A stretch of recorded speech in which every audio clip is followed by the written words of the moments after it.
अच्छा, मुझे ये बताएं, वज़ीर आज़म इमरान खान को मौजूदा सूरत हाल में इस्तीफ़ा दे देना चाहिए या अपोजिशन का मुकाबला करना चाहिए?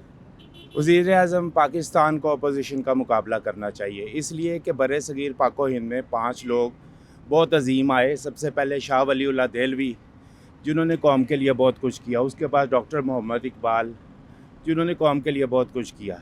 उसके बाद कायद-ए-आज़म मोहम्मद अली जिन्ना आए और उसके बाद ज़ुल्फ़िकार अली भुट्टो। अब 5वां जाके जो कौम के लिए, मुसलमानों के लिए सोचता है, वो वज़ीर आज़म पाकिस्तान है। मेरा किसी पार्टी से ताल्लुक़ नहीं है, लेकिन पढ़ा लिखा आदमी हूँ, पढ़ी लिखी सोच रखता हूँ। अगर आप ये सब को पढ़ें तो आपको मज़ा आएगा कि आपको पता लगेगा कि ये भी ज़ुल्फ़िकार अली भुट्टो ही है जो सारा कुछ कर रहा है और कौम के लिए बहुत दर्द रखता है। ये आटा, ये चीनी, ये चावल, ये घी और ये लाइनें, और जैसे मैं थक हार के ये थैला उठा के आ रहा हूँ, ये सब कुछ है। लेकिन आप देखें रियासत मदीना की जब वो बात करता है तो देखें रियासत मदीने में तो 313 जंगे बदर होती है और सरकार दो आलम सल्लल्लाहु अलैहि वसल्लम ने पेट पे पत्थर बांधे होते हैं 3। तो हम कहते हैं हमारे पेट कितने मोटे हैं, हम हर वक्त खा के सोते हैं, फिर कहते हैं जी हैगा ही कुछ नहीं। अल्लाह का शुक्र अदा करना चाहिए। हम अगर अल्लाह का शुक्र अदा कर देंगे तो हमें अल्लाह और देगा और हमें फाते रखेगा पूरी दुनिया पे मुसलमानों को, जो हमारा के बुनियादी हक़ है। हम उम्मत मोहम्मदी सल्लल्लाहु अलैहि वसल्लम के पैरोकारों में से हैं और हमारा ईमान है कि हम भूखे रह लेंगे, कुछ भी कह लेंगे, ईमान की हालत नहीं खोएंगे। पहली ईमान की हालत, दूसरी ईमान की हालत, तीसरा कम से कम बुरे को बुरा तो कहो ना। ये जो दूसरे हुक्मरान जितने भी आए 30 साल से, सारे चोर हैं। इस पे एक बात तो साबित हो गई कि ये चोर नहीं है, इसका बैंक अकाउंट बाहर नहीं है। ये जो कुछ भी करता है अपने मुल्क के लिए करता है, अपने मुल्क के नौजवानों के लिए करता है, बूढ़ों के लिए करता है, बच्चों के लिए करता है।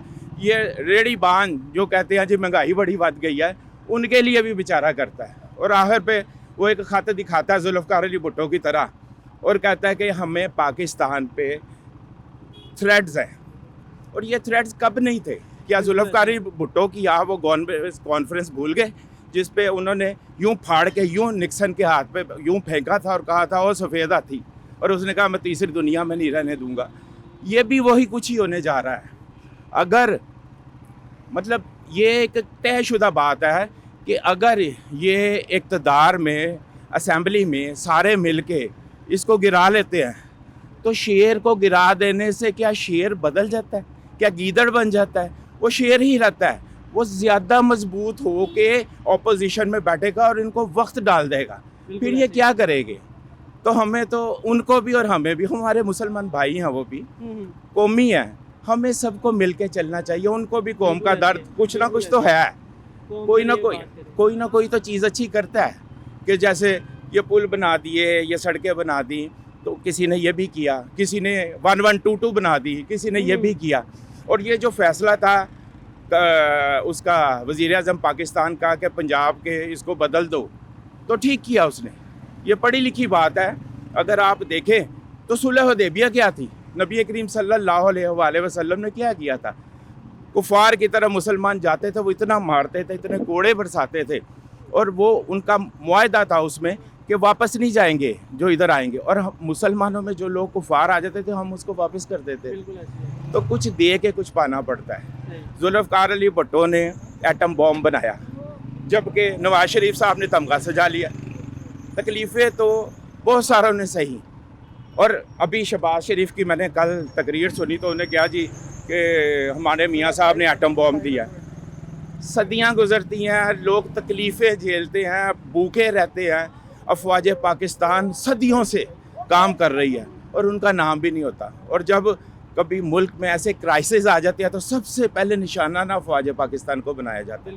आपकी फ़ौज ज़िंदा है, जिस मुल्क की फ़ौज ज़िंदा है वो मुल्क मुस्तहकम है, उसको कोई नुकसान नहीं पहुँचा सकता। और अगर आप अपनी फ़ौज को मजबूत नहीं करते तो आप गिर गए। तो इन शॉर्ट खान साहब को मुकाबला करना चाहिए, इस्तीफ़ा नहीं देना चाहिए? यस, खान साहब को मुकाबला करना चाहिए और इस्तीफ़ा नहीं देना चाहिए।